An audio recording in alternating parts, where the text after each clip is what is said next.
എന്താണ് വഖഫ് എന്നത് ശരിയായ അർത്ഥത്തിൽ പലർക്കും അറിഞ്ഞുകൂടാത്ത ഒരു കാര്യമാണ്.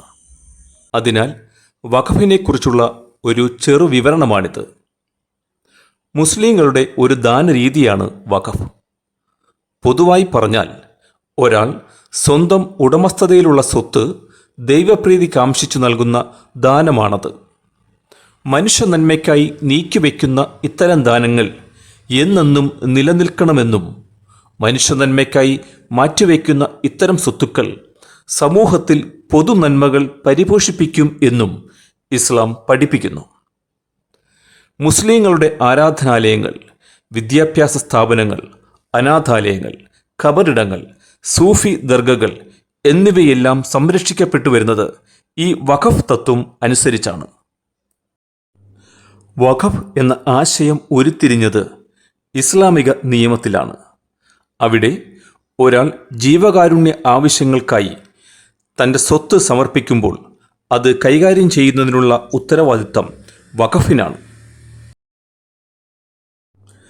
വഖഫ് എന്ന അറബി പദത്തിന് നിർത്തിയിടുക, തടഞ്ഞുവെക്കുക, പിടിച്ചു നിർത്തുക തുടങ്ങിയ അർത്ഥങ്ങളാണ് ഭാഷാപരമായി നൽകപ്പെടുന്നത്. എന്നാൽ സാങ്കേതികാർത്ഥത്തിൽ പറഞ്ഞാൽ മൂലവസ്തു അല്ലെങ്കിൽ കാരണമായ വസ്തു നിലനിർത്തിക്കൊണ്ടു തന്നെ അതിൻ്റെ ഫലം മറ്റുള്ളവർക്ക് പ്രയോജനപ്പെടുത്താൻ ഏർപ്പാടുണ്ടാക്കുന്ന രീതി എന്നാണ് അർത്ഥമാക്കുന്നത്. വഖഫ് ചെയ്യപ്പെടുന്ന വസ്തു മറ്റുള്ളവർക്ക് ഉടമപ്പെടുത്താൻ പറ്റുന്നതും അതിൻ്റെ മൂലവസ്തു നിലനിർത്തി ഫലം മാത്രം പ്രയോജനപ്പെടുത്താൻ പറ്റുന്നതുമാകണം. ഉപയോഗിച്ചാൽ തീർന്നു പോകുന്ന ഭക്ഷ്യവസ്തുക്കളോ പഴങ്ങളോ വഖഫ് ചെയ്യാവുന്നതല്ല. അതേസമയം മരമോ തോട്ടമോ വയലോ വഖഫ് ചെയ്ത് അതിലെ പഴങ്ങളോ കായ്കനികളോ കാർഷികോൽപ്പന്നങ്ങളോ വഖഫിനായി പ്രയോജനപ്പെടുത്താവുന്നതാണ്. മറ്റൊരു രീതിയിൽ പറഞ്ഞാൽ അള്ളാഹുവിൻ്റെ സ്വത്തുക്കൾ എന്നാണ് വഖഫ് കൊണ്ട് അർത്ഥമാക്കുന്നത്.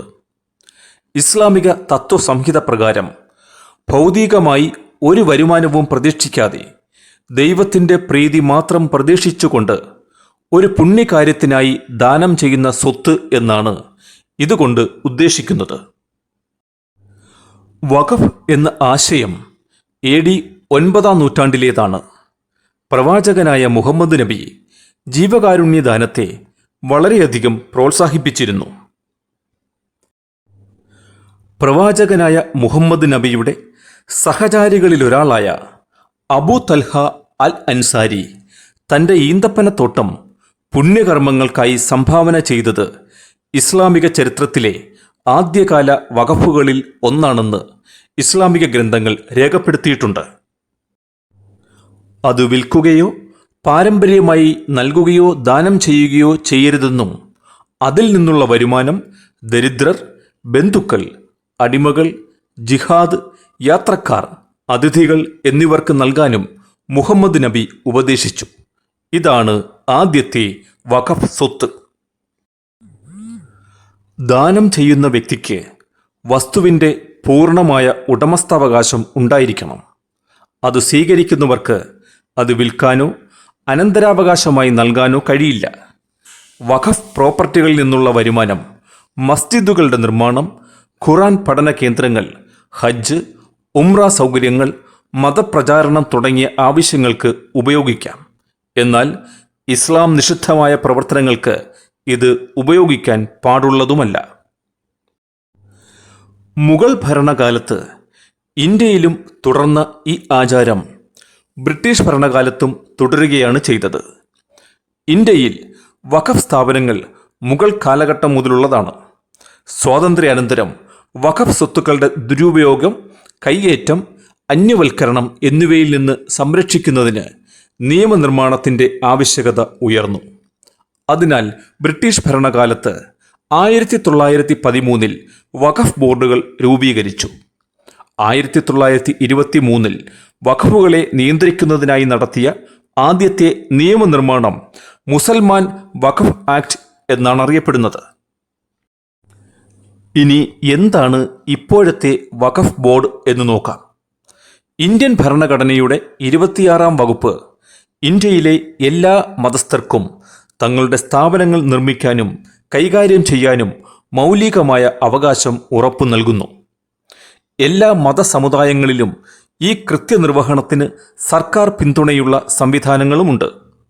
ഹിന്ദു സമുദായത്തിൽ വിവിധ മത എൻഡോമെന്റ് നിയമങ്ങൾ അനുസരിച്ച് ദേവസ്വം ബോർഡ് അടക്കമുള്ള സംവിധാനങ്ങളാണ് ഈ സ്വത്തുക്കളുടെ പരിപാലകർ. സിഖ് സമുദായത്തിന് ഗുരുദ്വാര നടത്തിപ്പിന് പ്രത്യേക നിയമമുണ്ട്. വിവിധ ക്രൈസ്തവ സഭകൾ ഇന്ത്യൻ കമ്പനീസ് ആക്ട് പ്രകാരം രജിസ്റ്റർ ചെയ്ത് അവരുടെ സ്ഥാപനങ്ങളും ആരാധനാലയങ്ങളും പരിപാലിക്കുന്നുണ്ട്. ഇതിനു സമാനമായി മുസ്ലിങ്ങൾക്കിടയിൽ നിലനിൽക്കുന്ന സംവിധാനമാണ് വഖഫ് ബോർഡ്. ഇത് പ്രവർത്തിക്കുന്നത് 1954 വഖഫ് നിയമപ്രകാരമാണ്.